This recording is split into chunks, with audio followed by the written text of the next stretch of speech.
Merci. Maria-Arena, pour terminer.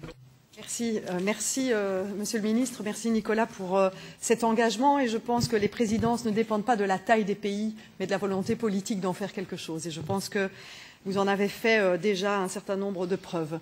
Moi, j'aurais voulu aborder deux sujets. Le sujet de l'égalité entre les hommes et les femmes et le sujet du dumping tel que mes collègues l'ont déjà abordé. En matière d'égalité, d'ici l'horizon 2020, on devra atteindre 75% du taux d'emploi pour les femmes. Nous en sommes loin. Bien loin, malheureusement, et j'aurais bien voulu connaître votre position en termes de priorité d'action sur ce volet égalité entre les hommes et les femmes, priorité d'action en matière législative, c'est-à-dire la directive maternité. Monsieur Timmermans nous a annoncé qu'elle tombait dans le processus REFIT. Quel va être l'engagement du Conseil pour remettre sur la table des discussions sur la question du congé de maternité, le congé de paternité? Si on veut réconcilier la vie privée et la vie professionnelle, il faut qu'il y ait un équilibre, une répartition des rôles entre les hommes et les femmes, et bien entendu le congé parental. Deuxièmement, la question des bonnes pratiques également en matière de réconciliation de vie privée et vie professionnelle.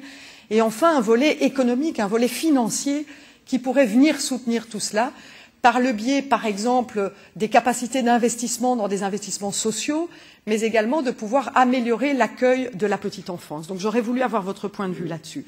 Le deuxième sujet, c'est le dumping.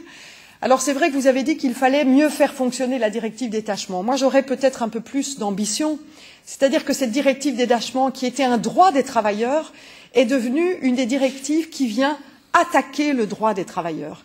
Et donc c'est cela que nous devons faire. Nous devons remettre à l'ordre du jour la question des protections des travailleurs, la question du droit au travail, au travers de cette mobilité. Nous sommes défenseurs de la mobilité, mais non pas de l'abus des travailleurs.